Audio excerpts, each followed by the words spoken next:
এবার হযরত আলী বলতেছে, ফাতেমা কোন আমলের কারণে জামিলা তোমার আগে জান্নাতে যাবে, তুমি কি শুনবার চাও? ফাতেমা বলতেছে, শুনবার চাই মানে আমাকে জানতেই হবে।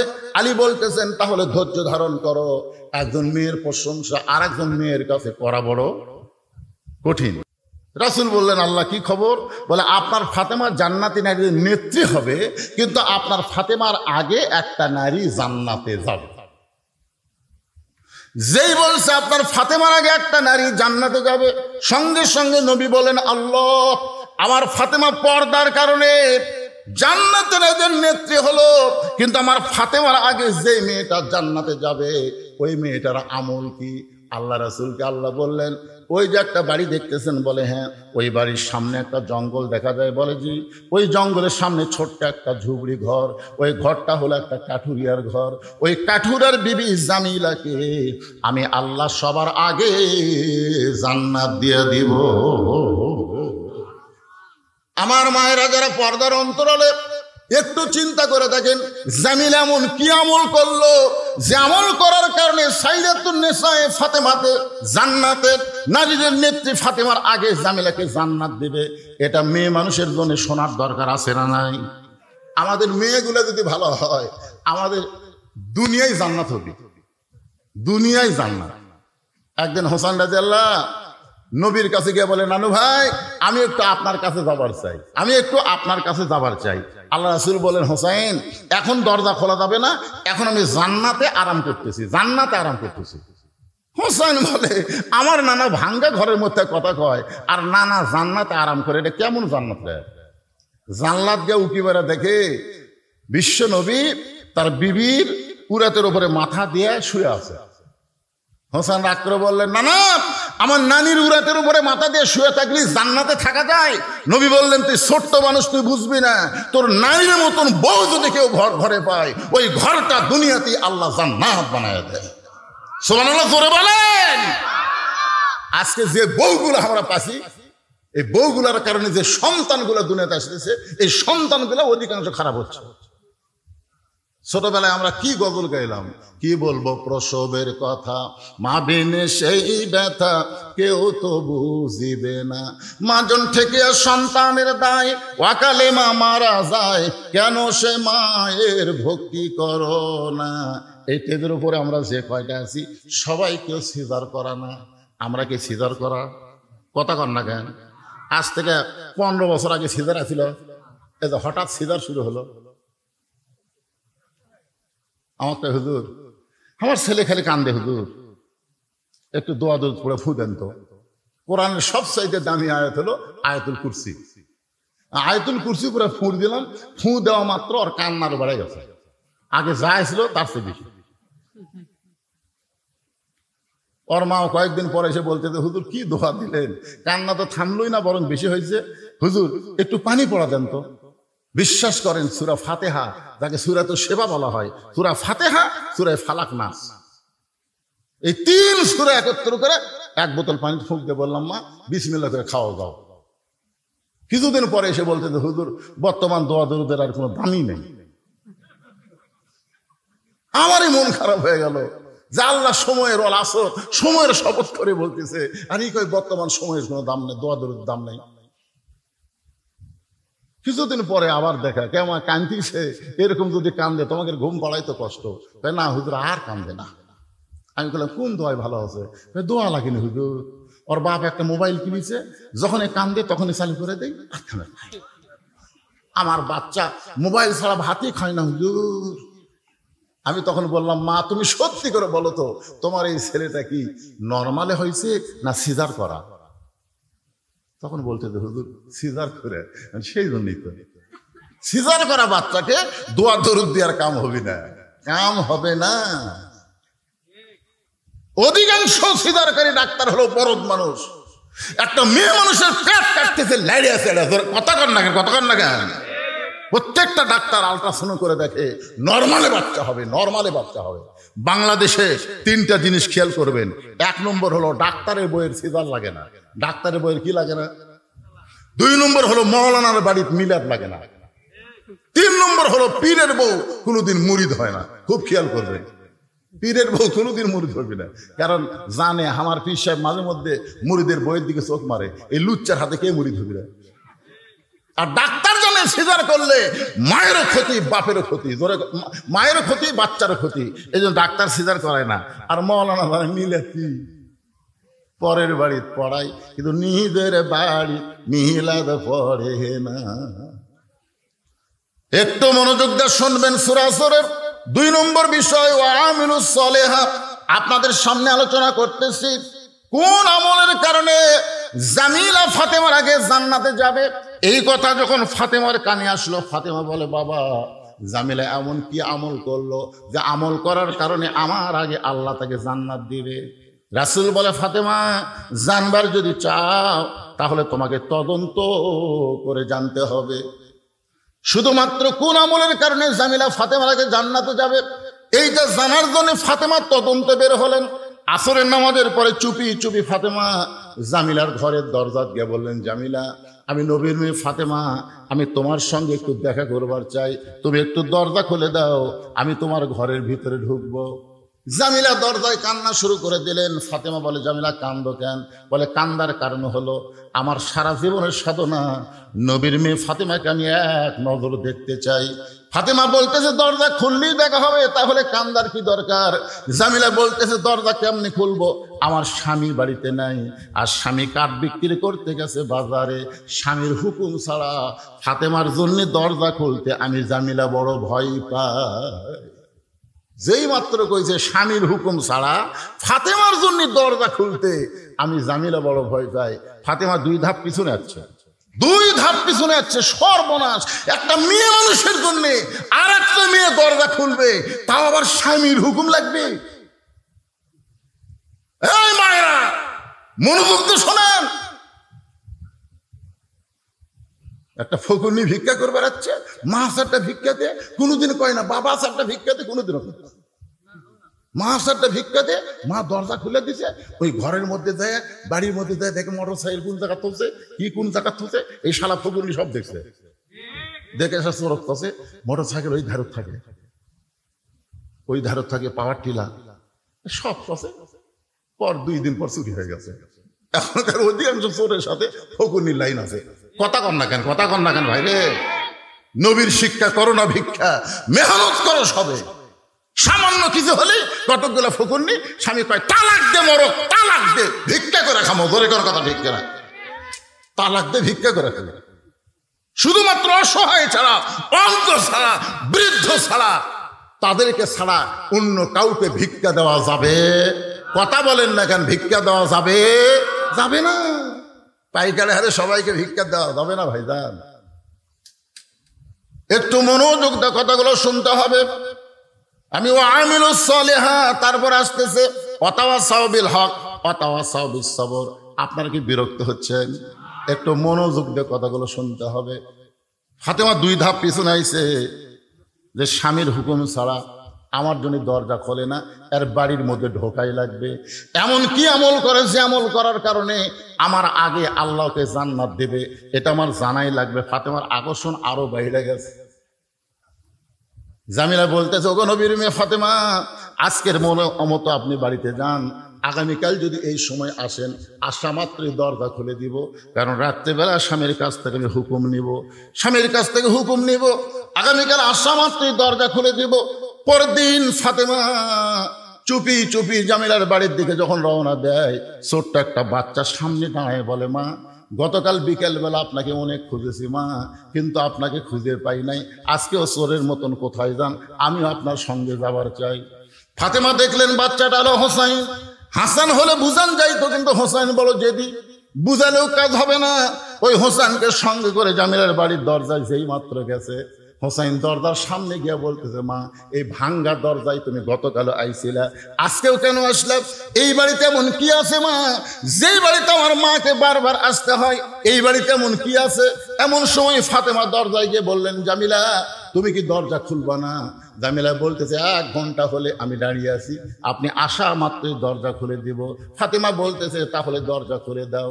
এবার জামিলা বলতেছে কে যেন আপনাকে মা মা বলে চিৎকার করে ডাকলো, ওই বাচ্চাকে নিয়ে যদি আপনি ঢুকতে চান তাহলে আজকের মতো আপনি ফেরত যান, কারণ আমার স্বামী শুধুমাত্র আপনার জন্য দরজা খোলার হুকুম দিয়েছে, আপনি বাচ্চাকে সঙ্গে করে আনবেন, এই হুকুম তো আমার স্বামী দেয় নাই। সঙ্গে সঙ্গে হোসেন রাগ করে বলে মা, যেই মেয়েটা আমি থাকার কারণে তোমার জন্য দরজা খোলে না, এই মেয়েটা কোনোদিন ভালো মেয়ে হতে পারে না, অত্যন্ত খারাপ মেয়ে। সঙ্গে সঙ্গে ফাতেমা হোসেনকে বুকের মধ্যে নিয়ে কপালে একটা চুমু দিয়ে বলে বাবা, তুমি যে মেয়েটাকে খারাপ বলতেছ, তোমার নানা বলেছে ওই মেয়েটা তোমার মায়ের আগে জান্নাতে যাবে। তুমি যে মেয়েটাকে খারাপ বলতেছো, তোমার নানা বলেছে ওই মেয়েটা তোমার মায়ের আগে জান্নাতে যাবে। সঙ্গে সঙ্গে হোসাইন মায়ের হাত ধরে বলতেছে মা, তাহলে আসল জায়গায় চলো, এই নকল জায়গায় ঘুরে কোনো লাভ হবে না। ফাতেমা বলতেছে আসল জায়গা কোনটা? হোসাইন বলে তুমি চেনো না, আমি তোমাকে টেনে টেনে আসল জায়গায় নিয়ে যাব। আপনারা বলেন তো গোটা পৃথিবীর মধ্যে আসল জায়গা কোনটা? জায়গা কোনটা সেটা আপনারা বোঝেন নাই, কিন্তু বহু বছর আগে আব্দুল আলিম গানের মধ্যে বলে দিয়েছে, মনে হে বড় আশা ছিল আমি যাব মদিনায়।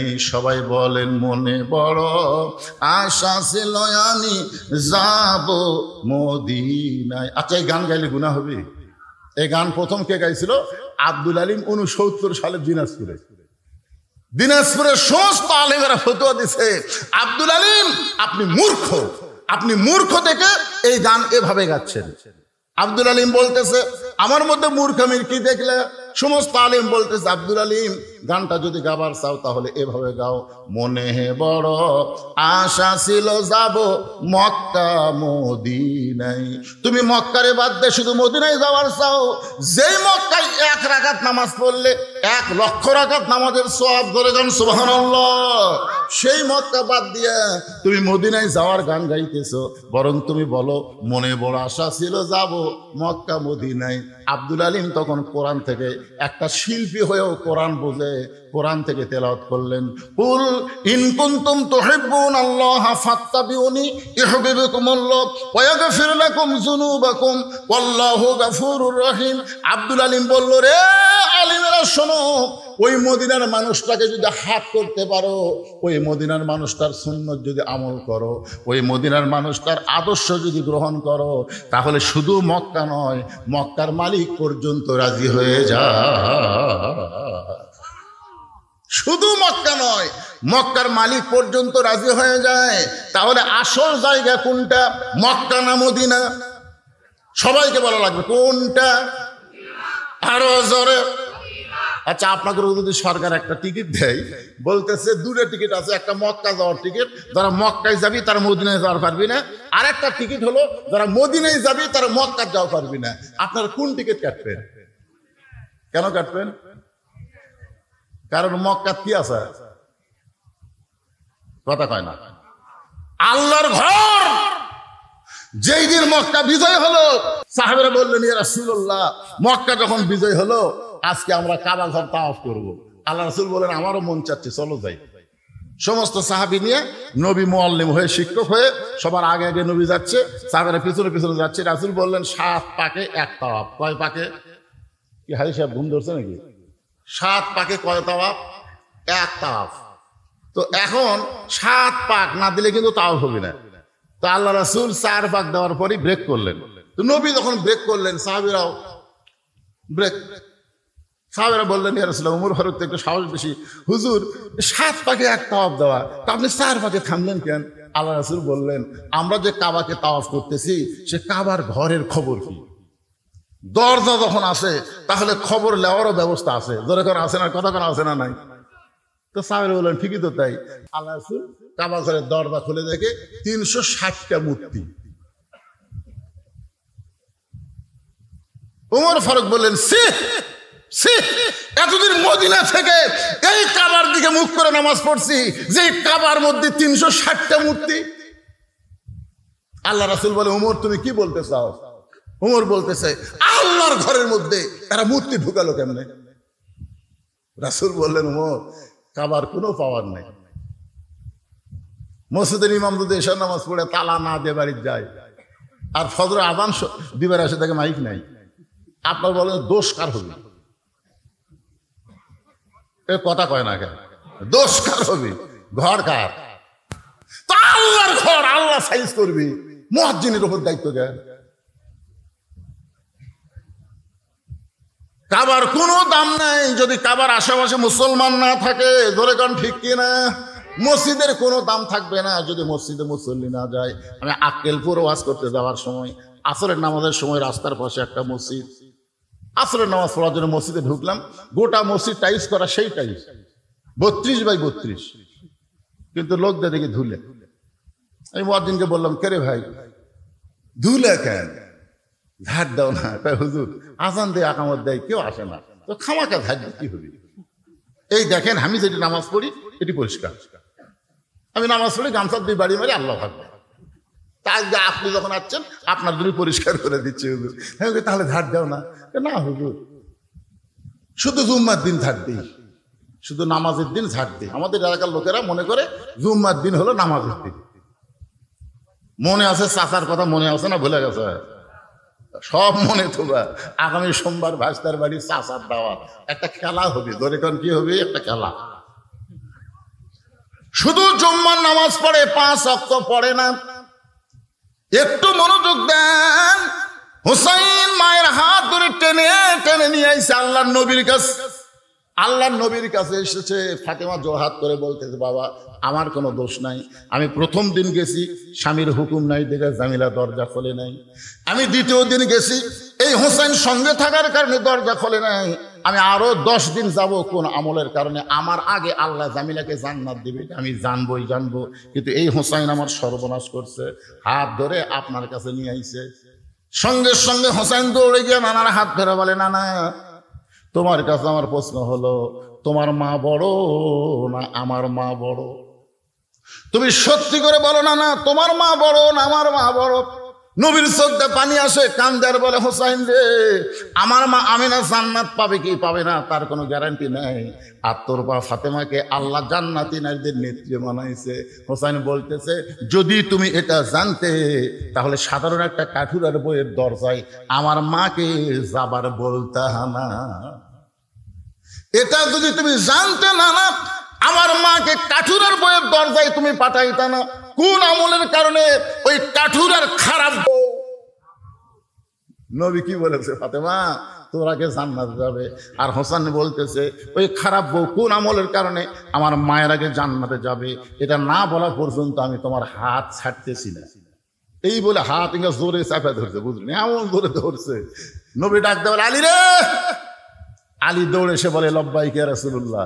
রাসূল বলে, আলী তোর বেটা হোসেন যে হারে আমার হাত চাপায় ধরছে। আলী বলতে, হোসেন নানার হাত ছেড়ে দাও, নানার হাত ছেড়ে দাও।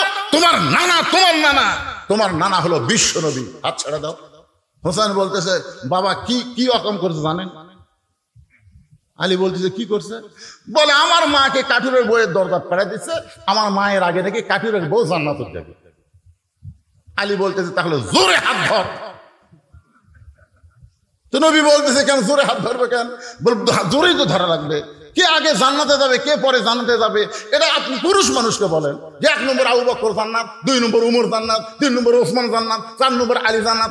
একটা মরদ মানুষ মন খারাপ করবি না। মরদ মানুষের নিয়ত হলো জান্নাত পালি হলো। জোরে কোন কথা ঠিক কিনা?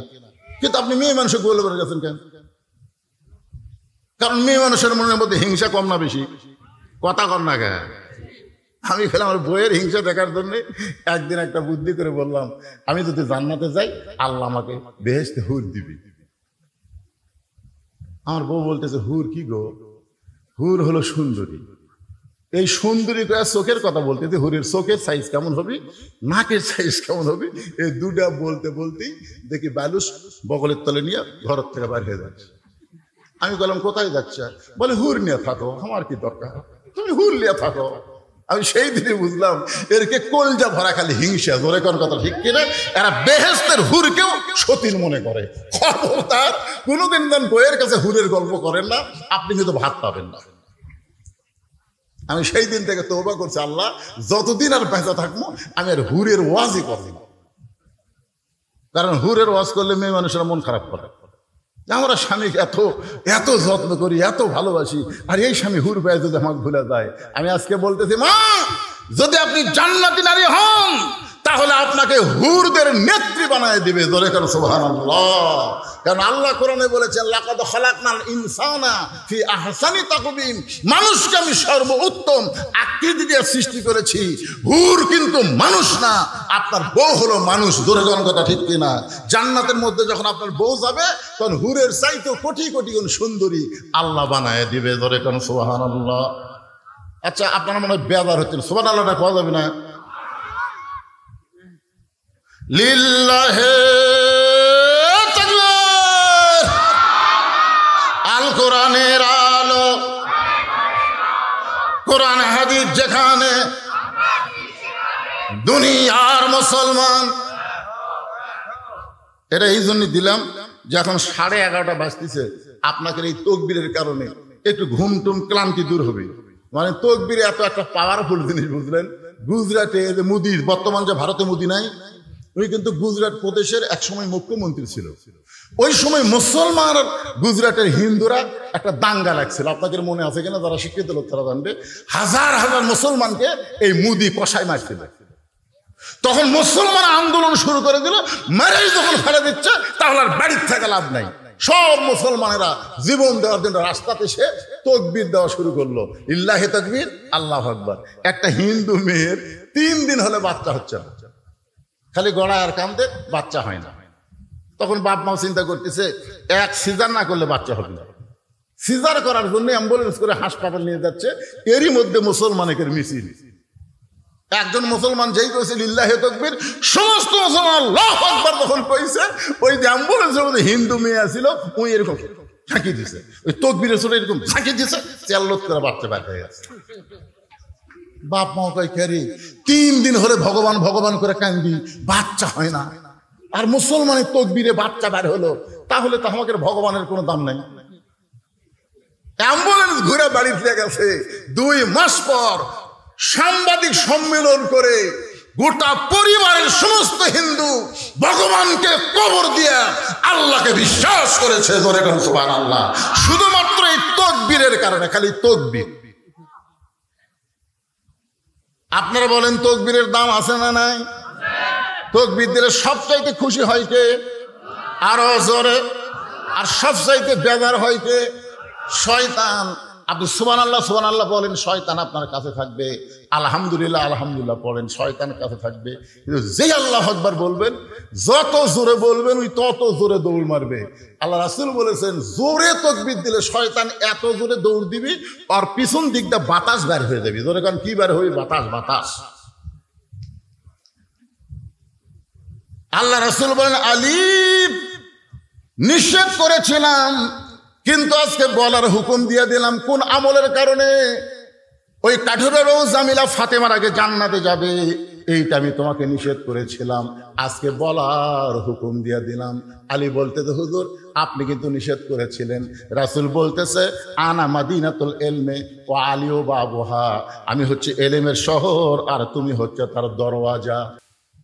এবার হযরত আলী বলতেছে, ফাতেমা কোন আমলের কারণে জামিলা তোমার আগে জান্নাতে যাবে, তুমি কি শুনবার চাও? ফাতেমা বলতেছে, শুনবার চাই মানে আমাকে জানতেই হবে। আলী বলতেছেন, তাহলে ধৈর্য ধারণ করো। একজন মেয়ের প্রশংসা আর একজন মেয়ের কাছে করা বড় কঠিন। একজন মেয়ের প্রশংসা আর একজন মেয়ের কাছে করা, এরকে কি হলো রে? পুষ্কার এত রাত্রে তোরা কুড়ি যাবো কত? এই 11:30 সময় এরাতে 2-3 জন একসাথে যাচ্ছে, একে নিয়ত কি? আরে ভাই খেয়াল করে দেখেন, আরে কার সন্তান? আপনি বাবা হিসেবে আফসোস করেন, রাত 11:30 সময় আপনার বাচ্চার কুড়ি যাবে। এরাই তো কিশোর গ্যাং হবি। জোরে কোন কথা ঠিক কিনা? এরাই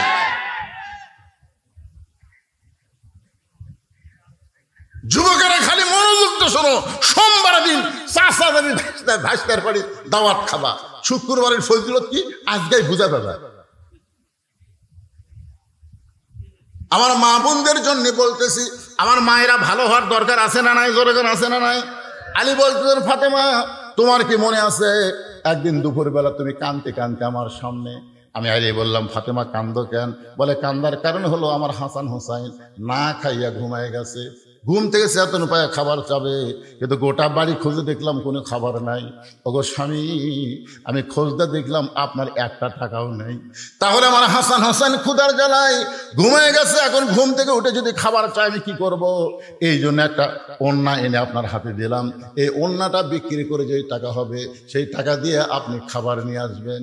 আলী বলতেছেন, ফাতেমা তোমার ওড়নাটা আমি জামার পকেটের মধ্যে ঢুকাই ফেললাম, কারণ আমার মনের মধ্যে সন্দেহ হলো এই ওড়নাটা বের করে যদি বিক্রি করবার চাই আর খরিদ্দার যদি জিজ্ঞাসা করে ওড়না কার, আমি যদি বলি আমার বইয়ের ওড়না, তাহলে খরিদ্দার মনে মনে চিন্তা করবে যেই স্বামী বইয়ের জিনিস বেচা খায় এই স্বামী হলো দুর্বল স্বামী। কথা বুঝলেন না? যেই স্বামীরা বইয়ের জিনিস বেচা খায় এরা কি স্বামী? ভাত খায় আর বারবার বইয়ের গলার দিকে তাকায়, ভাত খায় আর গলার দিকে তাকায়। তো বউ ব্লাউজের বোতাম খুলে দিছে, দেখো কি দেখতে হয়, ইনকা তাকাও কেন? স্বামী বলতেছে, হতে হচ্ছে না রে, হতে হচ্ছে না। বউ কয়, কি হচ্ছে না? আমার জমির ধারে এক জমিবার আছে, ৮০,০০০ টাকা দাম, আমার ৬০,০০০ টাকা আছে, ২০,০০০ টাকার জন্য এই জমি হাত ছাড়া হয়ে গেল। বউ বলতেছে, ইন্নাল্লাহ মা'আস সাবিরিন, ধৈর্য ধরেন, এবার হয়নি সামনেবার হবি। স্বামী রাগ করে কয়, তোর বাপের জমি, আমার জন্য ১ বছর থবি। বউ কয়, আমার উপর রাগ করেন? রাগ করি না রে, এই যে বিয়ের সময় তোর বাপ যে মালা দিছে, যেই মালা গলা দিয়ে আমার ভাত খাওয়াস, এই মালা খালি সোনার মালা, এর কোন সাইজ আছে? 1 ভরি সোনার মালা আমাকে দে। এই মুসলমানের বাচ্চা ভাত সামনে নিয়ে বলতেছি, আগামী বছর এই সময় তো 2 ভরি সোনার নতুন মালা বানা দে মোরে। এমন চাটি মারছে, চাটির ছোটে বউ মালা খুলে দিছে, ওই মালা বেছে জমি দিছে। মেয়েরা কিন্তু সব হিসাব না তুলে কত হিসাব থই। 1 বছর পরে স্বামী বলতেছে, কে গো তুমি যে গত বছর মালা বেছে জমি দিলে, 1 বছর চলে গেল, আমার মালার খবর কি? স্বামী বলতেছে, তুই বদরুল রশিদের ওয়াজ শুনিস নি? বউ কয়, বদরুল রশিদ আবার কি ওয়াজ করছে? বদরুল রশিদ ওয়াজ করছে মেয়েরা কেবলমাত্র এক ব্যক্তির জন্য সাজতে পারবে, সেই ব্যক্তি হলো তার স্বামী। স্বামী ছাড়া অন্য কারোর জন্য মালা গলার দেওয়া যায় নাই। তাহলে আমি স্বামী, আমার জন্যই তো তুই গলা মালা দেবো। তা আমার যদি মালা ছাড়াই ভালো লাগে তাহলে মালার কি দরকার রে? ভালোবাসা হলো অন্তরে। জোরে কর কথা, ঠিক কিনা? বউ কয়, হাই রে সিটার রে। এরকম কতগুলো স্বামী আছে না নাই? বইয়ের জিনিস বেচা খায়। জোরে কোন, কার জিনিস? বইয়ের জিনিস বেচা খায়। আলী মনে মনে চিন্তা করে, ওড়না বিক্রি করবার গেলে যদি কেউ জিজ্ঞাসা করে এটা কার ওড়না, আমি যদি বলি আমার বউ ফাতেমার ওড়না, তার লোকটা মনে মনে চিন্তা করবে আলী বড় দুর্বল হয়ে গেছে, বইয়ের জিনিস বিক্রি করতেছে। আলী পকেটের মধ্যে নিয়ে গোটা বাজার ঘুরতেছে। হঠাৎ একজন খরিদ্দার এসে বলে, আলী ভাই, আলী ভাই, আপনি মনে হয় কিছু বিক্রি করবেন। আলী চমকে উঠছে, আমি বিক্রি করব এটা আমার আল্লাহ জানে আর আমি জানি, দুনিয়ার কোনো মানুষ তো জানার কথা না। হঠাৎ হযরত আলী দেখতে পাই ওই লোকটা ব্যাগ ফাঁক করে ধরছে। আলী ওড়নাটা যেই মাত্র ব্যাগের মধ্যে দিল, লোকটা একটা বার ওড়নার দিকে তাকালো না। ওই ব্যাগের মাথা ধরে আলীর হাতে 6টা দিরহাম দিয়ে কোথায় যেন উধাও হয়ে গেল। হযরত আলী 6টা দিরহাম নিয়ে এক দৌড়ে খাবার দোকানদারের কাছে গিয়ে বললেন, ভাইজান, আমার হাসান হোসেন না খেয়ে ঘুমায় গেছে, চেতন পাইলেই খাবার চাবে। এই 6টা দিরহামের যে খাবার হয় সে খাবারটা একটু টোপলা করে দাও। দোকানদার টোপলা করে যখন আলীকে দিবে, আলী পকেট থেকে যখন 6টা দিরহাম দোকানদারকে দিবে, এমন সময় এক ফকির এসে বলতেছে, আলী রে, আজকে 3 দিন হলে আমার বাড়িতে কোনো খাবার নাই। আলী, আজকে 3 দিন হলে আমার বাড়িতে কোনো খাবার নাই। আলী মনে মনে চিন্তা করে, আল্লাহ কোরআনে বলেছেন, আম্মা সাইলা ফালা তানহার, সাইলকারীকে খালি খালি ফেরত দেওয়া যাবে না। আমি কি করব? আমার 1টা দিরহাম ফকিরকে দান করব আর 5টা দিরহাম নিয়ে হাসান হোসেনের খাবার নিয়ে যাব। এই মনে করে ফকিরকে যখন 1টা দিরহাম দান করতে চাই, এমন সময় আল্লাহর কোরআন বলতেছে, ওমা তুনফিকু মিন শাইইন ফি সাবিলিল্লাহি ওয়াফা ইলাইকুম ওয়া আনতুম লা তুজলামুন। আলী রে, তুই যদি ফকিরকে 1টা দিরহাম দিস, আমি আল্লাহ তোকে 10টা দিরহাম দেব। তুই যদি 2টা দিরহাম দিস, আমি আল্লাহ তোকে 20টা দিরহাম দেব। তুই যদি 6টা দিরহাম দান করিস রে আলী, আমি আল্লাহ তোকে 60 দিরহাম দিয়া দেব। জোরে সোরে বলেন সুবহানাল্লাহ। হযরত আলী 6টা দিরহাম ফকিরকে দান করে দেয়। এখন দোকানদার বলতেছে, আলী ভাই, এই যে খাবার টোপলা করলাম, টোপলার খবর কি? আপনি 6টা দিরহাম তো দিয়া দিলেন, এখন টোপলা কি করব? আলী বলতেছে, এক টোপলা দিয়ে আমার হবে না, তুই 2 বস্তা খাবার প্যাকেট কর। আল্লাহর কোরআনকে বিশ্বাস করে হযরত আলী বাজারের মধ্যে ঘুরতেছে। এমন সময় এক ব্যক্তি উট নিয়ে বাজার দিকে আসতেছে। আলীর সালাম দিয়ে বলে, আলী ভাই, উটটাকে আপনি কিনবেন? আলী বলতেছে, 1 পয়সা পকেটে নাই, উটটা কেমনে নিব? উটওয়ালা বলতেছে, 100 দিরহাম বাকিতে উটটা কিনবেন, বিক্রি করে আমাকে টাকা দিবেন। এটাও কি আপনি পারবেন না? আলী বলতেছে, আমার জীবনে এমন ভাগ্য কোনোদিন হয় নাই।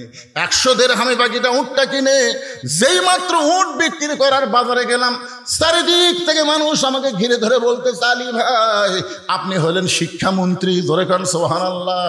আল্লাহর নবী যখন মদিনার রাষ্ট্রপতি ছিলেন, ওই সময় আলীকে আল্লাহর নবী শিক্ষামন্ত্রীর দায়িত্ব দিয়েছিলেন।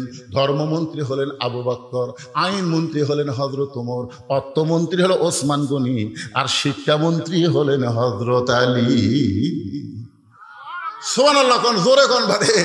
আচ্ছা, বাংলাদেশে আলীর মতন শিক্ষামন্ত্রী যদি থাকতো, তাহলে ফরকানিয়া মাদ্রাসার জন্য ভিক্ষা করা লাগতো, চায়ে চিন্তা করা লাগতো, প্রাইমারির জন্য ভিক্ষা করা লাগতো, একদম বাকদম ঘরম সাথে ঢাকঢোল ঝাঁদর বাজে এই মিথ্যা শিক্ষার জন্য 1টা পয়সাও খরচ করা যাবে না। জালিকাল কিতাবুল লা রাইবা ফিহি হুদাল লিল মুত্তাকিন, যেখানে আল্লাহর কোরআনে শিক্ষা হয়, সেই শিক্ষার জন্য সরকারের বাজেট হবে। জোরে করে কথা ঠিক কিনা? কথা বলে। কিন্তু যে কয়টা শিক্ষামন্ত্রী আমরা পাচ্ছি, সব শালায় নাস্তিক। রাসূল বলেছেন, খায়রুকুম মান তাআল্লামাল কুরআন ওয়া আল্লামা। একেবারে ছেলেবেলেরা, তোরা যে রাস্তা ঘুরিস, তোর কি ঘোরনি ব্যারাম হসা? এই দেখেন দেখেন দেখেন, ছোটবেলা একটা গান শুনছিলাম, চাবি মাইরা দিছে সাইরা, চাবি মাইরা দিছে সাইরা, জনম ভরা ঘুরিতাছে। এমন শয়তানি লোক চাবি মারছে ভাই, ওরা খালি মেলা ঘুরতেছে, এই দাঁত দিয়ে যায় আর বসে না। কেরে সোমবার দিন চাচা ভাইস্তার বাড়ির যাবি, তারপরে তোরা বসিস না কেরে? দেখছো 2জন খাটায় দাঁতের লাল চাই, তা বসে না।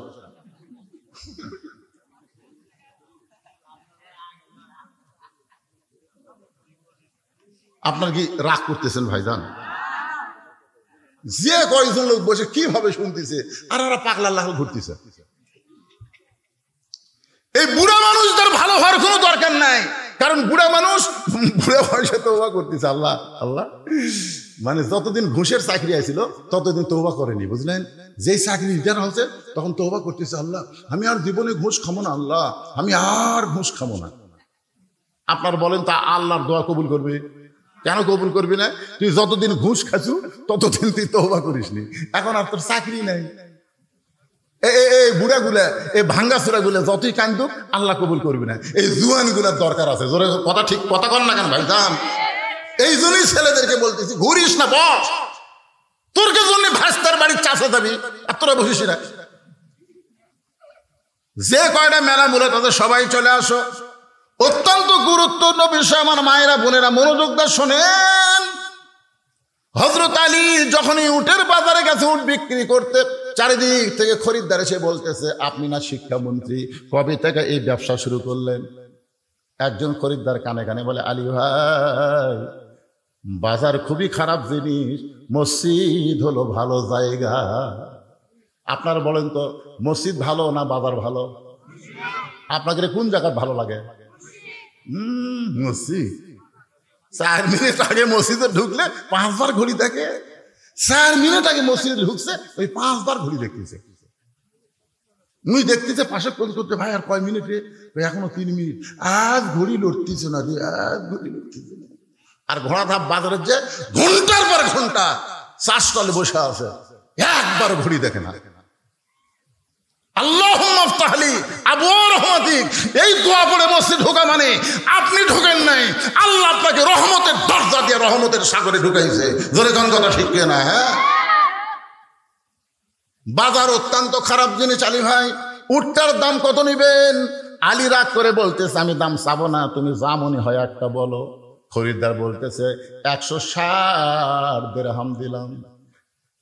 হযরত আলী উটটা বিক্রি করে 100 দিরহাম উটওয়ালাকে দিয়া বাকি 60টা দিরহাম না দোকানে গেছে।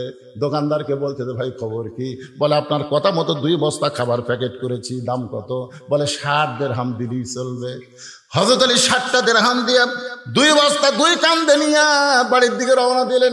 যেই মাত্র বাড়ির কাছে দরজাটা ভিড়ানো ছিল, কিন্তু আলী দরজার কাছে আসা মাত্রই দরজার খিল লেগে গেল।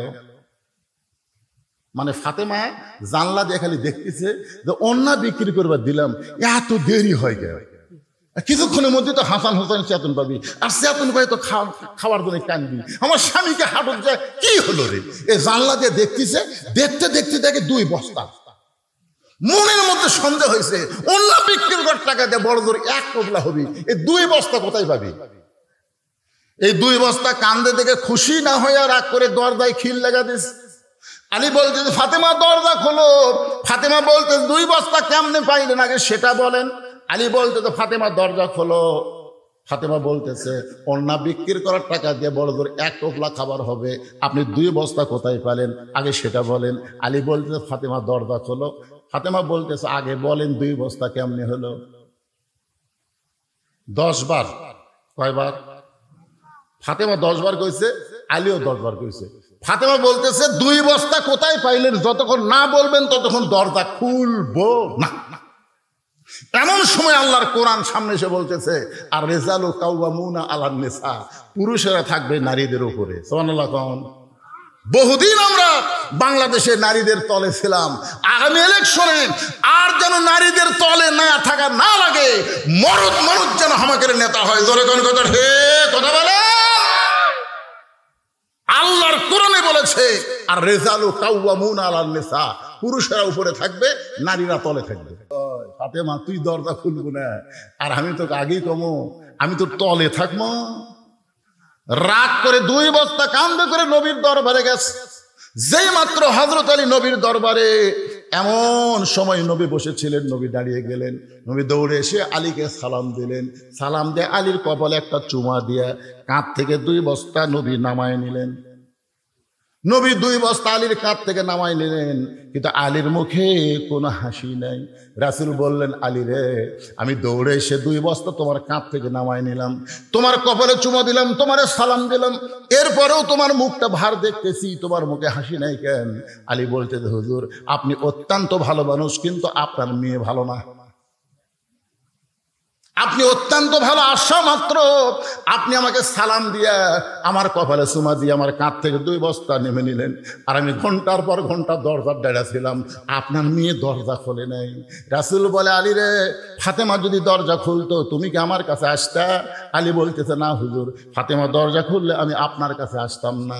রাসূল বলে আলী, আমার মেয়ে ইচ্ছা করে দরজা খোলে নাই তোমাকে আমার কাছে পাঠায় দেওয়ার জন্যে। আলী চমকে গিয়ে বলতেছি ইয়া রাসূলুল্লাহ, এটা কেমন কথা আমি বুঝলাম না। রাসূল বলে আলী, তুমি কি বলতে পারো কোন খরিদ্দার তোমার কাছ থেকে অন্যায় কিনেছে? আলী, তুমি কি বলতে পারবে কোন ফকির তোমার কাছে ভিক্ষা চাইছে? আলী, তুমি কি বলতে পারবা কে তোমার কাছে উট বিক্রি করলো? ও আলী, তুমি কি বলতে পারবা কে তোমার কাছ থেকে উট কিনে নিয়ে গেল? আলী বলতেছে আমি জানি না। রাসূল বললেন এজলেস। এজলেস মানে কি? আমি নবী জানি, আল্লাহ আমাকে জানাইছে, আমি এখন তোমাকে জানাবো। আলী, তুমি কি জানতে চাও? আলী বলতে দূর জানতে চাই মানে আমারও মনের মধ্যে এরকম হচ্ছে, কে অন্যা কিনল রে? কোন ফকির আমার কাছ থেকে ভিক্ষা লে গেল? কে আমার কাছে উট বাকি বিক্রি করলো? আবার কে খরিদ্দারে উটটা কিনলো? এটা আমি জানবার চাই। রাসূল বললেন তাহলে বসো। আলী জানবার চাই, আপনারা জানবার চান না? কারা কারা জানবার চান? দেখে আল্লাহ কি হাত দেখেন তো বাবা। এই যাই হাত তোলেনি, আল্লাহ তার হাত দা লীলা হয়ে যায়। আল্লাহ টান টান করে তোলেন তো, হাত নামান, হাত লিল্লাহে তাকবীর, হাত নামান, হাত। সবাই জানবার চান, সবাই এই নবীর এই ফোরকানিয়া মাদ্রাসাতে এখন কিছু দেওয়া লাগবে। যে 2টা হাত তুললেন, এই মাদ্রাসায় 50টা কোরআন শরীফ দেওয়া লাগবে। 1 কোরআন শরীফ এর কোন দিকে যাচ্ছে? আচ্ছা আচ্ছা, হ্যাঁ শেষ করছি কোটি বারে, 11:15 বাজছে। শেষ করছি গুটি, এটা মানুষ মারার কথা না, ভালো মানুষের কথা। চাচা ভাইস্তার বাড়ির যাবি, সেও আজ এখন আসি, ও আজ শেষ করছি আমি। এটা একটা মৌকা বুঝা যে এ আলী জানার জন্য বসে গেছে, আপনারাও জানবেন। এই নবীর মাদ্রাসা একটা কোরআন শরীফ বাবদ 500 টাকা, একটা 500 টাকা লোড দিবেন, একটা কোরআন শরীফ দান করার সওয়াব আল্লাহ আপনাকে দিবে। যাদের বাপ মা কবরে গেছে আল্লাহ কবরে সওয়াব পৌঁছায় দিবে। এমন কোন আল্লাহর বান্দা আছেন যে হুজুর আমি একটা কোরআন শরীফ বাবদ আমি 500 টাকা দিব, এরকম কোন আল্লাহর বান্দা আছেন আপনাদের মধ্যে? দেখেন দেখেন আল্লাহর বান্দার দিকে একটু তাকায় দেখেন। টাকা থাকলি এই টাকা কি বাবা লোক তুললে হবি না, লগত লগত পকরত নাই, সোনার সান আসেন আসেন আসেন, মাশাআল্লাহ মাশাআল্লাহ। দেখেন তো কয়টা দেয়, আমি চাচ্ছি একটা দিয়া দিল, দুইটা ভিতরের গামছা আদাতে কয় টাকা হবে? কে করলো ভিতরে? এখনই ভিতর গামছা কিসের? যারা যাবি সেটা পাতাম চলে যাবে, অসুবিধা কি? আমরা দানাদার ইমানদার ধান চাই, জোরে কোন কথা ঠিক কিনা? ছেলেরা যারা ডানে আছে বসো বসো বাবা বসো। এই বাকি কথাগুলো শেষ করে দিয়ে তোমাদের সবাইকে নিয়ে মোনাজাত করব। এই তেল ধাপ বড় কষ্ট করে মেহনত করে আজকের জান্নাতের বাগান লাগাইছে। একটু আল্লাহর জিকির করেন, লা ইলাহা ইল্লাল্লাহ সুবহানাল্লাহ আলহামদুলিল্লাহ লা ইলাহা ইল্লাল্লাহ। আপনি যতই লুকা লুকা দেন, জনগণ কবি সভাপতি সাহেব কি দিল এটা বলবি না, এমন ভাবে দিচ্ছে আমি যেন না কই। আসলে অনেক সম্ভ্রান্ত ব্যক্তিরাই চায় দানটা যেন গোপন থাকে। তারপর আমার ভাই নগদে 10টা কোরআন শরীফ বাবদ 5000 টাকা ধরে বলেন মারহাবা। আল্লাহ তার দানকে কবুল করেন। আল্লাহ দুনিয়াতেও সম্মান দিয়েছেন কোরআনের হাফেজ, আখিরাতে 6666টা সিঁড়ি পাড়ি দিয়া জান্নাতের উচ্চ মাকামে আমার ভাইকে জায়গা করে দেখ, ধরে এখন আমিন। সবাই বলে আল্লাহুম্মা আমিন। এখন চাচা সোমবারের দিন, ধরে বলেন কি বার? কেবল টান মারতেছে, আবার কি শুরু হলো? চাচা ভাতিজা এই ডেকোরেটর তুমি দিলে। আপনারা মনে করতেছেন যে ওয়াজ বাদ থুইয়া যাবো, সব লোক উঠে যান, তাও ওয়াজ শেষ করে যাবো। আপনারা কি মনে করতেছেন আগামীকাল বাঁচার গ্যারান্টি আছে? তাহলে ভাইজান থুইয়া যাবো কেন? এই চাচা ভাতিজা ডেকোরেটর 500 টাকা দান করেছে। আমি বলতেছি ডেকোরেটর আর মাইকালা কি একই ব্যক্তি? হ্যাঁ একই ব্যক্তি। মাইকটা খুব মজা, সেই আরাম ওয়াজ করে। মাইকটা ভালো না?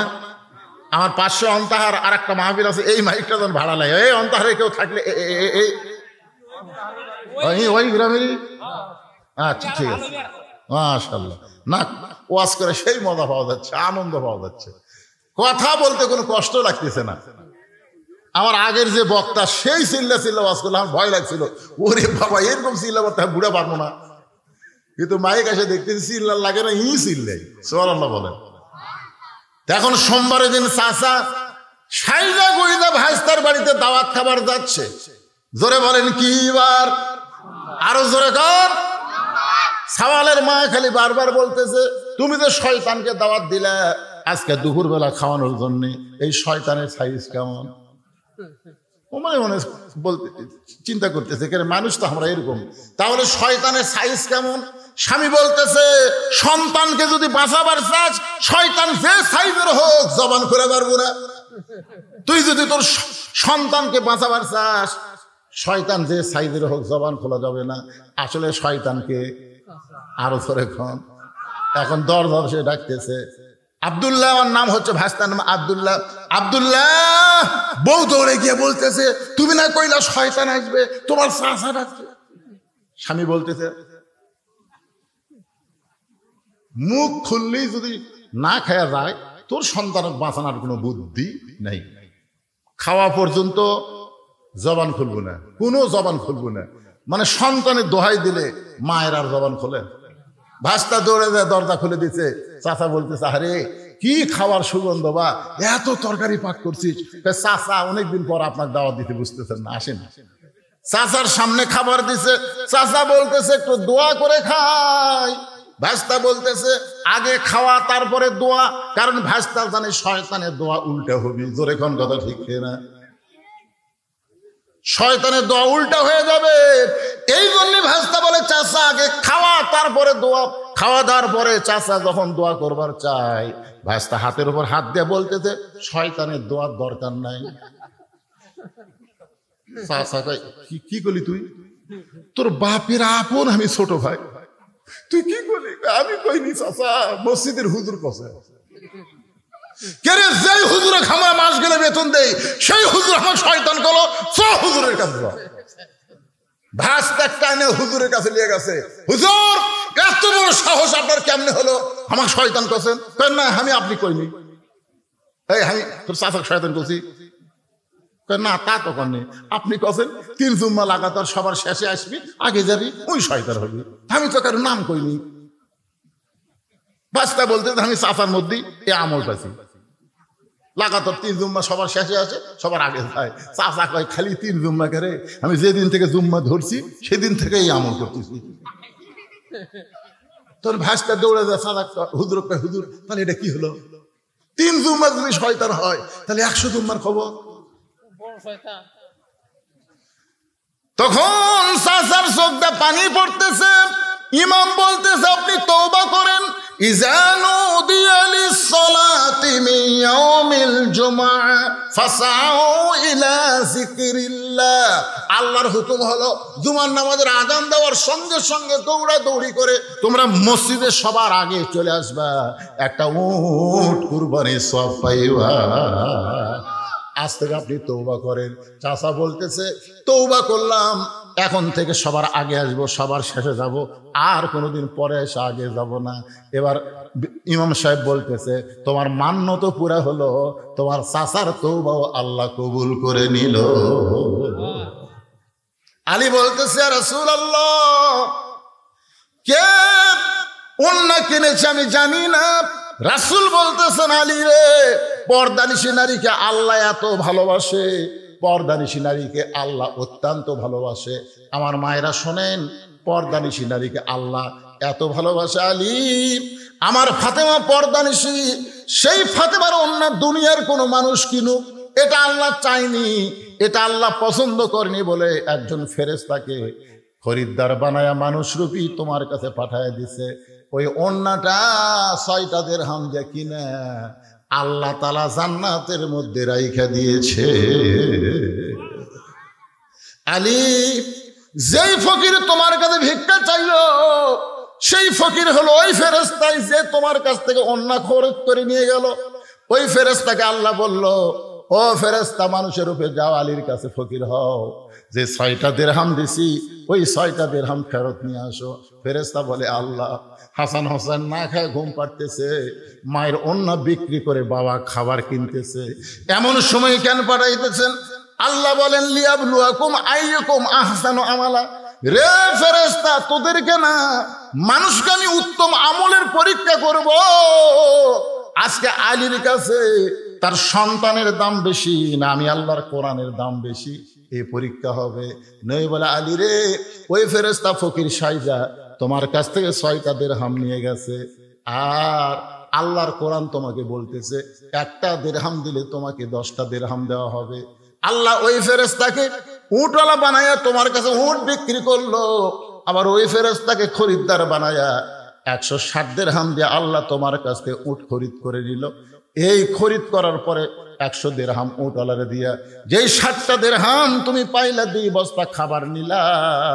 ফাতেমা বলতেছে আপনি যে ওয়াজ আমাকে বসে থেকে শুনাইলেন, কাটুরের বউ সামিলা আমার আগে জান্নাতে কেমনে যাবে, এই ওয়াজটা তো আমি এখনো পর্যন্ত শুনতে পাইলাম না। আলী বলতেছেন ফাতেমা তুমি জান্নাতে যে নেত্রী হওয়ার কারণে আল্লাহ তোমাকে হেঁটে হেঁটে জান্নাতে নেবে না, নেত্রী হওয়ার কারণে আল্লাহ তোমাকে উঠের পিঠে করে জান্নাতে নিবে। কারণ তুমি সাইদাতুন নিসা আহলেল জান্নাহ, সমস্ত জান্নাতীরা এদের নেত্রী হওয়ার কারণে আল্লাহ তোমাকে উঠের পিঠে করে জান্নাতে নিবে। ওই যে জান্নাতের 8টা দরজা দেখা যায়, আর কিছু দূর উঠ গেলেই তুমি জান্নাতে যাবে, কিন্তু হঠাৎ উটটা ব্রেক হয়ে যাবে, উটটার পা আর সামনে যাবে না। ফেরেশতারা বলে আল্লাহ সাইদাতুন নিসা ফাতেমা উট ব্রেক হয়ে গেল, উটটা তোর সামনে যায় না। আল্লাহ বলে ফেরেশতা, উটটা যদি না সামনে না যায়, উটটাকে টেনে টেনে সামনে নিয়ে যাওয়া লাগবে। ফেরেশতা বলে আল্লাহ, উটটার কি ধরে টানবো? টানার তো কিছুই নাই। আল্লাহ বলে ফেরেশতা, কোথায় রে যে ফাতেমার ওড়না 6 দিরহামে খরিদ করে জান্নাতের মধ্যে রাইখা দিছ, ওই ওড়নাটা এনে উটের গলায় বেঁধে দাও। আলী বলে ফাতেমা, ওই ওড়নাটা তোমার উটের গলায় বেঁধে দেওয়া হবে। ওড়নার একটা অংশ নিচের দিকে ঝুলতে থাকবে। এখন ফেরেশতারা বলবে আল্লাহ, এই উটটাকে কে টেনে জান্নাতে নিয়ে যাবে? আল্লাহ ডাকতে বলবে, রে কাঠুরের বউ জামিলা, তুমি কোথায়? তোমার স্বামী সব সময় আমি আল্লাহর কাছে দোয়া করতো, আল্লাহ আমার যে বউ নবীর মেয়ে ফাতেমার জন্য দরজা খোলে না স্বামীর হুকুম ছাড়া, আমি দোয়া করি আমার বউকে সবার আগে জান্নাত দিও। আল্লাহ বলে জামিলা রে, আমার খাতুনে জান্নাতের উটটা টেনে টেনে তুমি জান্নাতে নিয়ে যাও। তুমি ফাতেমা মনে করবা জামিলা আমাকে টেনে টেনে জান্নাতে নিয়ে যাচ্ছে। জামিলা আমার কর্মচারী হয়ে আমাকে টেনে টেনে উটটাকে জান্নাতে নিয়ে যাচ্ছে। কিন্তু আল্লাহর হিকমত হলো, উটের পিঠ থেকে তোমার পা জান্নাতে দেওয়ার আগে ওই কাঠুরার বইয়ের পা জান্নাতে আগে যাবে। সঙ্গে সঙ্গে ফাতেমা দোয়া করে, আল্লাহ যে মেয়েরা পর্দার মধ্যে থাকবে আর যে মেয়েরা স্বামীর কথা মতো চলবে, এই মেয়েদেরকে ফাতেমা জামিলার সঙ্গে জান্নাত দিও। ও আমিলু সালিহা। আমার মায়েরা, পুরুষের 1 নম্বর হলো নামাজ, আর নারীদের 1 নম্বর হলো পর্দা। 3 নম্বর বিষয় হলো তাওয়াসবিল হক। হক কথা বলতে হবে, হক পথে চলতে হবে। হক কথা বলতে আল্লামা সাঈদী 13 বছর জেলখানায় ছিল। আমরা সব সময় দোয়া করেছি, আল্লাহ কোরআনের পাখিকে তুমি সুস্থ রেখো, হায়াত দারাজ করো। এক মাহফিলে আমি দিনাজপুরে খালি বলেছিলাম আল্লামা সাঈদী, বলা মাত্রই মুখের কাছ থেকে মাইক কেড়ে নিছে। আমাকে বলতেছে আল্লামা সাঈদী কেন বললেন? সাঈদী হুজুরের নাম আমরা নিতে পারি নাই। এ হাসিনার সময় আমরা দোয়া করেছি কোরআনের পাখি, ধরে কোন কিসের পাখি? কোরআনের পাখিকে আল্লাহ তুমি হায়াত দিও, তুমি তাকে সুস্থ রেখো। আমাদের দোয়ার কারণে আল্লাহ জেলখানার মধ্যে তাকে এত সুন্দর করেছে। সে তাকে যখন হাসপাতালে নেওয়ার জন্য বের করা হলো, তিনি যে হাসি দিয়েছেন, আজ সেই হাসি প্রত্যেকটা মুমিন মুসলমানের কলিজায় আছে। ধরে কোন এত সুন্দর হাসি দিয়ে তাকে জেলখানায় নিয়ে গেল। জেলখানা নিয়ে গিয়ে তাকে হত্যা করা হলো। একটাই মাত্র কারণ হলো, বাংলাদেশের সমস্ত বক্তা মিলে যত হক কথা কছে, আল্লামা সাঈদী একাই তার চাইতে বেশি কইছে। তার কাছে হাসিনা প্রস্তাব দিছিল, আপনি যদি আমাদের দলে আসেন আপনাকে ধর্মমন্ত্রী বানানো হবে। আপনি যদি আমাদের দলে আসেন, জামাত ইসলাম ত্যাগ করেন, ইসলাম যদি ত্যাগ করেন, নরম নরম আপনি যদি সুন্নতের আলোচনা করেন, আপনাকে জেলখানা থেকে মুক্ত করা হবে। আল্লামা সাঈদী বলেছে, হকের পক্ষে থাকবো, হকের কথা বলবো। এতে যদি শাহাদতের মর্যাদা ফাঁসির দড়িতে ঝুলতে হয়, আমি তাও ঝুলবো। এটাকে বলা তাওয়াসবিল হক। এখন হকের কিছু ঠিকাদারি। এখন দেখেন তারা মাথায় পাগড়ি পরে, তারা আকিদার দোহাই দিয়ে তারা বাতিলের সঙ্গে আপোষ করতেছে। ধরে কোন কথা ঠিক কিনা? আর বলে আমরা হক্কানি আলেম। হক্কানি আলেম খালি মুখে দাবি করলে হবে না, জীবন দেওয়া লাগবে। তারপরে হকের পথ থেকে 1 চুল পরিমাণ বিচ্যুত হওয়া যাবে না। ধরে বলেন কথা ঠিক কিনা? ওয়াতাসাবিস সবর। সূরা আসরের 4 নম্বর বিষয় হলো ধৈর্য ধারণ করবা, ধৈর্য ধারণের উপদেশ দিবা। নানা রকম বিপদ আপদ মুসিবত আসবে। যে মায়ের কোনোদিন বাচ্চা হয় নাই, এবার প্রথম বাচ্চা হবে, প্রসব ব্যথার সময় তাকে ধৈর্য ধারণের উপদেশ দেওয়ার দরকার আছে না নাই? জোরে কোন আছে না নাই? ওই খালি বলতেছে গলার দড়ি দেবো, বিষ খামো, মরে যাবো। দাদি নানি দৌড়ে গিয়া কয়, কিসেই গলার দড়ি দিবি, কিসেই বিষ খাবি? বলে এত যন্ত্রণা সহ্য করা যায় না। ধাক্কায় ধাক্কা ঘরের মধ্যে নিয়ে দেখো, সৎ সৎ সৎ। মায়ের পায়ের তলে সন্তানের জান্নাত, মায়ের পায়ের তলে সন্তানের জান্নাত। তাহলে প্রসব ব্যথা সহ্য করতে পারবি না তুই কেমন মা? মাকে জোর করে শোয়া দেয়, ঠান্ডা পানির মধ্যে নরম কাপড় চুবড়ায় কপালে দিয়া বলে তাওয়াসবিস সবর, ধৈর্য ধর, ধৈর্য ধর। যখন প্রসব ব্যথায় চিৎকার করে, তখন দাদি নানি কানে কানে বলে, রাস্তার ধারে তোর বাড়ি, তুই যদি কান্দিস গোটা পাড়া খবর হয়ে যাবে। ওই বাড়ির একটা মা ছোট জন্ম দেওয়ার সময় যে কান্দা কান্দিছে গোটা পাড়া জানিছে, দাঁতের উপর দাঁত দে। এখন প্রসব বেদনাকে হজম করার জন্য কষ্টে দাঁতের উপরে দাঁত দিয়ে যখন মা ধৈর্য ধারণ করতেছে, এমন সময় ধাত্রীকে দাদি ইশারা করে এখন টান দে, এখন টান দেওয়া তাও সবর গ্রহণ করেছে, এখন টান দে। বাচ্চা টান দেয়, বাচ্চা মেয়ে মেয়ে বলে কান্দে, ওই কান্না মা শুনতে পায় না, মা বেহুশ হয়ে যায়। বাচ্চাকে গোসল করে, ওই বাচ্চা যখন মায়ের বুকের উপরে দেয়, মা সন্তানের পরশ পাইয়া হুঁশ ফিরে পায়। বাচ্চাকে ডান হাতে মুখের কাছে নিয়ে এসে চুমা খায়। দাদি নানি তিরস্কার করে বলে, এরই জন্যই গলার দড়ি দিবার চাইলি, এরই জন্যই তুই বিষ খাবার চাইলি, এরই জন্যই তুই আত্মহত্যা করবার চাইলি, এর লাত্তি দিয়ে ফেলে দে, এরে চুমু খাস কেন? মা বলে, দাদি গো, কষ্টের পরে এত শান্তি এটা কোনোদিন আমি বুঝতে পারি নাই। আসলে বাংলার মুসলমান 15 বছর 16 বছর হাসিনার কষ্টের মধ্যে ছিল। ধরে কোন কথা ঠিক কিনা? কষ্টের পরে আমরা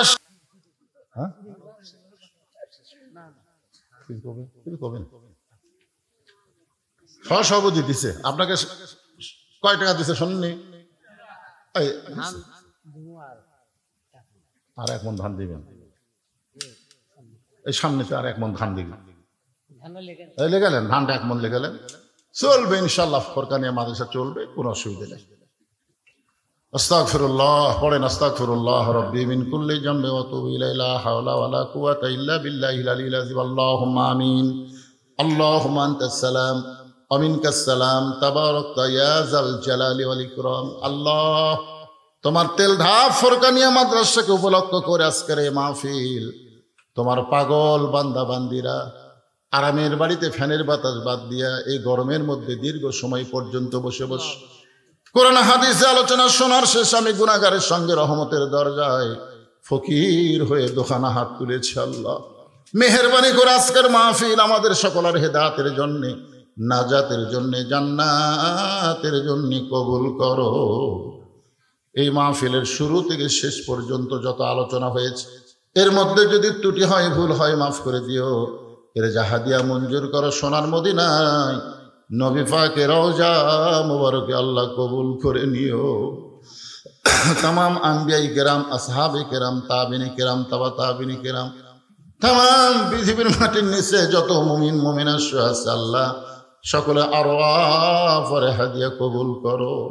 আল্লাহ, আমরা যারা হাত তুলেছি, আমাদের জনম দুঃখনী মা বাবা যাদের কবরে চলে গেছে, আল্লাহ মেহেরবানি করে মা বাবার কবরকে জান্নাতের টুকরা বানায় দাও। আল্লাহ, তোমার এই কোরআনের মাহফিলে নগদে বাকিতে আজকে যারা দান করেছে, আগেও যারা দান করেছে, সব দানগুলোকে জান্নাতের বিনিময় হিসাবে কবুল করে নাও। আমার পর্দানিশী মা বোনদের আবেদা সালেহা পর্দানিশী কবুল করে, মা ফাতেমা জামিলার সঙ্গে তাদেরকে জান্নাতি কবুল করে নিও। আয় আল্লাহ, আমি অসুস্থ, আমার মতো অসুস্থ যারা হাত তুলেছে, আল্লাহ সবাইকে সুস্থতার নিয়ামত দান করে দাও। কে কোন নিয়তে হাত তুলে আল্লাহ সকলের নেক নিয়ত নেক আশায় কবুল করো। আজকের মাহফিলের সম্মানিত সভাপতিকে আল্লাহ তুমি কবুল করো, সহসভাপতি কবুল করো। আজকের মাহফিলের প্রধান অতিথি বরণ অতিথিদের কবুল করো, সম্মানিত অতিথিদের আল্লাহ তুমি কবুল করো। কষ্ট করে মেহনত করে যে তেল ধাপের বাবাজিরা আজকের জান্নাতের বাগান লাগাইছে, আল্লাহ তাদের সকলকে 5 ওয়াক্ত নামাজি হিসাবে কবুল করে নাও। মুরব্বীদের কবুল করো, যুবকদের কবুল করো, কচি কাঁচাদের কবুল করো, মা বোনদের কবুল করো। গোটা বিশ্বের মুসলমানকে আল্লাহ তুমি কবুল করো। ফিলিস্তিন গাজার মুসলমানকে আল্লাহ তুমি হেফাজত করো। যেখানে মুসলমান বিপদে আছে, মুসলমানদের প্রতি খাস রহমত নাজিল করো। যেদিন আমাদের মৃত্যু হবে, দিনটা যেন জুমার দিন হয়, মাসটা যেন রমজান মাস হয়। ইমানের সাথে, ইজ্জতের সাথে এই দুনিয়া থেকে বিদায় নেওয়ার কালে আমাদের সকলের জবানে জারি করে দিও, লা ইলাহা ইল্লাল্লাহু মুহাম্মাদুর রাসূল।